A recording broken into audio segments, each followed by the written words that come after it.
നമസ്കാരം. കഴിഞ്ഞ ദിവസം നമ്മൾ കേട്ട ഒരു വാർത്തയായിരുന്നു. ഒരു അംഗൻവാടിയിലെ ഒരു കൊച്ചുമിടുക്കൻ ശംഖു. ശംഖുവിന്റെ ആവശ്യം എന്ന് പറയുന്നത് അംഗൻവാടിയിലെ ഭക്ഷണ മെനുവിൽ ബിരിയാണിയും പൊരിച്ച കോഴിയും വേണമെന്നതായിരുന്നു. ശംഖുവിന്റെ ആവശ്യം മന്ത്രി കേട്ടു. അംഗൻവാടിയിലെ ഭക്ഷണ മെനു പരിഷ്കരണം പരിശോധിക്കാമെന്ന് വീണ ജോർജ്.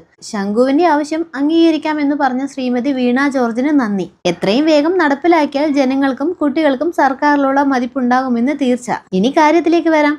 ഒരുപാട് നാളായി പറയണമെന്നും ചോദിക്കണമെന്ന് കരുതിയ ഒരു കാര്യം. ജയിലിൽ മൃഷ്ടാന്ന ഭോജനം. സ്കൂളുകളിലും അംഗൻവാടികളിലും വായിൽ വെക്കാൻ കൊള്ളാത്ത ആഹാരം. ജയിൽ പുള്ളികളുടെ ആരോഗ്യ കാര്യത്തിൽ എത്രമാത്രം ശ്രദ്ധ. നല്ലതുമാത്രം വെച്ചു വിളമ്പുന്ന പോലീസുകാരുടെ മേൽനോട്ടത്തിൽ പാചകക്കാർ. എന്നാൽ നാളേക്ക് വളർന്നു വരുന്ന നമ്മുടെ കുഞ്ഞുങ്ങൾക്ക് കൊടുക്കുന്ന ഭക്ഷണത്തിൽ എന്തുറപ്പാണുള്ളത്? ക്ഷമിക്കണം, മുഴുവൻ സ്കൂളുകളെയും അംഗൻവാടികളെയും അടച്ചാക്ഷേപിച്ചതല്ല കേട്ടോ. നല്ലത് വിളമ്പുന്ന സ്ഥാപനങ്ങളുമുണ്ട്. എന്നാലും 99% ഫുഡ് മോശം തന്നെയാണ്. ഒരു സാധാരണക്കാരി എന്ന നിലയിൽ എൻ്റെ മനസ്സിൽ തോന്നിയ കാര്യം മാത്രമാണ് കേട്ടോ ഇത്. നിങ്ങളുടെ മനസ്സിൽ എങ്ങനെയാണെന്ന് എനിക്ക് അറിയത്തില്ല. സമൂഹത്തിൽ തെറ്റുകൾ ചെയ്ത് ശിക്ഷയ്ക്ക് വിധിക്കപ്പെട്ടവർ അവർ മനുഷ്യർ തന്നെയാണ്, അതൊക്കെ ശരി തന്നെ. എന്നാലും അവർക്ക് ഇങ്ങനെ മൃഷ്ടാന്ന ഭോജനത്തിൻ്റെ ആവശ്യമുണ്ടോ? കുറ്റവാളികളുടെ ജീവൻ നിലനിർത്താൻ ആവശ്യമായത് നൽകിയാൽ പോരെ? ചിലപ്പോൾ സാഹചര്യ തെളിവുകളുടെ അടിസ്ഥാനത്തിൽ കുറ്റവാളിയാക്കപ്പെട്ടവരും ഉണ്ടാകും എന്ന് കരുതി ചിക്കനും മട്ടനും ഒക്കെ വിളമ്പണം എന്നുണ്ടോ? നമ്മുടെ വിദ്യാലയങ്ങളിൽ ചിക്കനും മട്ടനും ഒന്നും ഇല്ലെങ്കിലും നല്ല ആഹാരം കൊടുത്തുകൂടെ? ഇങ്ങനെ ചോദിക്കുമ്പോൾ ചിലരെങ്കിലും ചോദിക്കും, സ്കൂളുകളിൽ കൊടുക്കുന്ന ആഹാരം എന്താ മോശമാണോ എന്നുള്ളത്. ചില സ്കൂളുകൾ നല്ല ഫുഡ് തന്നെയാണ് കൊടുക്കുന്നുണ്ടാവുക. എന്നാൽ ഞാൻ കണ്ടതിലും അറിഞ്ഞതിലും മിക്ക സ്കൂളുകളിലും വളരെ മോശം തന്നെയാണ് ഫുഡ്. ഇങ്ങനെ പറയാൻ കാരണം, ഞാൻ ചില കുട്ടികളോട്, അതായത് സ്കൂളുകളിൽ നിന്നും ഉച്ചഭക്ഷണം കഴിക്കുന്ന കുട്ടികളോട് ഫുഡ് എങ്ങനെയുണ്ടെന്ന് ചോദിച്ചിരുന്നു. അതുമാത്രമല്ല, ഒരു സ്കൂൾ മീറ്റിങ്ങിൻ്റെ ഭാഗമായി പോയപ്പോൾ അവിടുത്തെ കുട്ടികൾക്ക് കൊടുക്കുന്ന ഫുഡ് കഴിക്കാനും ഇടയായി. അതോടെയാണ് നമ്മുടെ കുട്ടികൾക്ക് കൊടുക്കുന്ന ഫുഡ് എത്രമാത്രം മോശമാണ് എന്ന് മനസ്സിലായത്. അക്കാര്യം ഞാൻ അവിടുത്തെ പ്രധാന അധ്യാപകരോട് ചോദിക്കുകയും ചെയ്തു. അന്ന് അവർ പറഞ്ഞ മറുപടി കേട്ടിട്ട് ശരിക്കും ദേഷ്യമാണ് വന്നത്. അവർ പറഞ്ഞത് ഏതാണ്ട് 800ഓളം കുട്ടികൾ പഠിക്കുന്ന സ്കൂള്, അപ്പം അത്രയും കുട്ടികൾക്ക് വെച്ച് വിളമ്പുമ്പോൾ അതിൻ്റെതായ ഒരു ക്വാളിറ്റി മാത്രമേ ഉണ്ടാവുകയുള്ളൂ എന്നായിരുന്നു അയാൾ പറഞ്ഞത്. ഇങ്ങനെ ഈ അധ്യാപകർ പറഞ്ഞതുപോലെ പറയുന്ന ആളുകളോടും പിന്നെ സർക്കാരിനോടും എനിക്ക് ചോദിക്കാനുള്ളത് ഇത്ര മാത്രമാണ്. നിങ്ങളുടെയൊക്കെ വീട്ടിൽ കാശ് മുടക്കിയിട്ട് ഏതാണ്ട് 2000 ആളുകളുടെ ഒരു ഫംഗ്ഷനൊക്കെ വെക്കുന്നുണ്ടെങ്കിൽ ഭക്ഷണം രുചിയിലും വൃത്തിയിലും ഉണ്ടാക്കാൻ അറിയാത്തവരെ ഏൽപ്പിക്കുമോ നിങ്ങളുടെ ഫംഗ്ഷൻ? അല്ല, ഇത്രയും ആൾക്കാർ കൂടുന്നത് കൊണ്ട് അതിൻ്റെ പോരായ്മകൾ ഉണ്ടെന്ന് പറഞ്ഞ് നിങ്ങൾ ഒഴിഞ്ഞു മാറുമോ? ഇല്ല എന്ന് എനിക്കറിയാം. പിന്നെ ജയിലിലാണെങ്കിൽ പോലീസുകാരുടെ നേതൃത്വത്തിൽ നല്ല വൃത്തിയുള്ള ഫുഡ് ഉണ്ടാക്കുന്നു. എന്നാൽ സ്കൂളുകളിലോ? ഭക്ഷണം പാകം ചെയ്യുന്നവർ ഏതാണ്ട് 9 മണിയാകുമ്പോഴേക്കും വരും. എന്നിട്ട് ഇത്രയും അധികം കുട്ടികൾക്കുള്ള ഫുഡ് ഏതാണ്ട് ഒരു 12:30 ആകുമ്പോഴേക്കും ഉണ്ടാക്കി വെക്കുന്നു. ചിലപ്പോൾ അതിനു മുൻപേ തന്നെ ഫുഡൊക്കെ പ്രിപ്പയർ ചെയ്തിട്ടുണ്ടാകും. മിക്ക സ്ഥലങ്ങളിലും അരിയൊക്കെ കഴുകുന്നതും അതേപോലെ പച്ചക്കറികളൊക്കെ അരിഞ്ഞിടുന്നതൊക്കെ കണ്ടു കഴിഞ്ഞാൽ തന്നെ നമുക്ക് തോന്നും ഇതെന്താ വല്ല ആടുമാടുകൾക്ക് കൊടുക്കുന്ന ഫുഡാണോ എന്നുള്ളത്. ചിലപ്പോൾ വേവ് കുറഞ്ഞ ചോറ്, ചിലപ്പോൾ തോട്ടിൽ മീൻ ഓടിക്കളിക്കുന്നത് പോലെ പച്ചക്കറികളിട്ട സാമ്പാർ, പിന്നെ എന്തെങ്കിലും ഒരു തോരനും. കൂടാതെ മുട്ടയുണ്ട്. എന്നാൽ അവിടെയും ഉടായിപ്പ്. ഉച്ച സമയത്ത് കറികളിൽ ഒരു കറി മുട്ടയാകും. അത് ഒരു കുട്ടിക്ക് ഒരു മുട്ട വീതമല്ല കേട്ടോ, മുട്ടത്തോരൻ.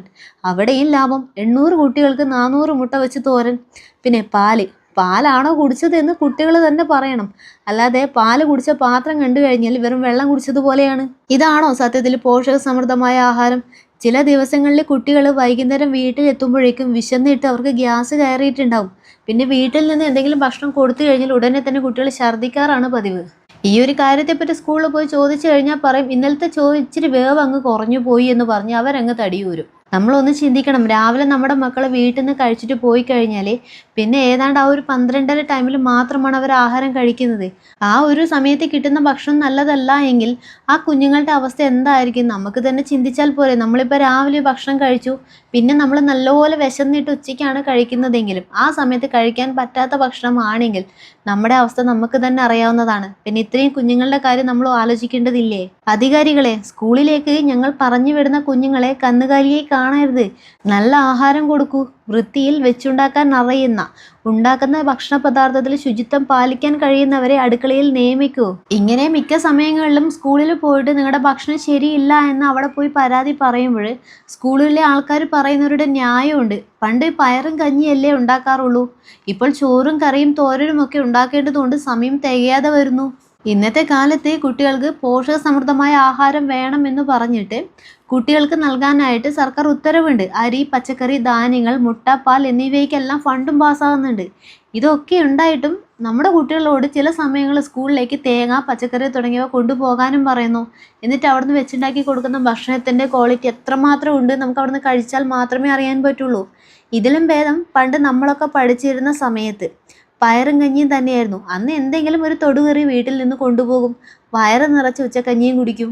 ഇന്ന് പല സ്ഥലങ്ങളിലും പോഷകാഹാരങ്ങൾക്ക് വകയില്ലാത്ത കുടുംബങ്ങളിൽ നിന്നും നിർധരായ കുട്ടികൾ ഉൾനാടൻ ഗ്രാമങ്ങളിലെ വിദ്യാലയങ്ങളിലും അംഗൻവാടികളിലും പഠിക്കുന്നുണ്ട്. അങ്ങനെയുള്ള കുട്ടികൾക്ക് നല്ലൊരു ആഹാരം ഒരു നേരമെങ്കിലും കൊടുക്കാൻ കഴിയുമെങ്കിൽ അത് പുണ്യം തന്നെയാണ്. ആ ഒരു സത്യം അധികാരികൾ മനസ്സിലാക്കണം. അല്ലാതെ മീഡിയയുടെയും അതേപോലെ പൊതുവേദികളിലെയും കൂടാതെ സ്കൂളുകളിലെ ജനറൽ ബോഡി യോഗത്തിലുമെല്ലാം കുട്ടികൾക്ക് വേണ്ടി വാതോരാതെ സംസാരിച്ച് വാഗ്ദാനങ്ങളൊക്കെ നൽകിയാൽ പോരാ. ഞാൻ പറഞ്ഞ കാര്യങ്ങൾ ശരിയല്ല എന്ന് നിങ്ങൾക്ക് തോന്നുന്നുവെങ്കിൽ നിങ്ങൾ സർക്കാർ സ്കൂളുകളിൽ ഉച്ചഭക്ഷണം കഴിക്കുന്ന കുട്ടികളോട് നേരിട്ടൊന്ന് അന്വേഷിച്ച് നോക്കൂ. അപ്പോൾ നിങ്ങൾക്ക് മനസ്സിലാകും.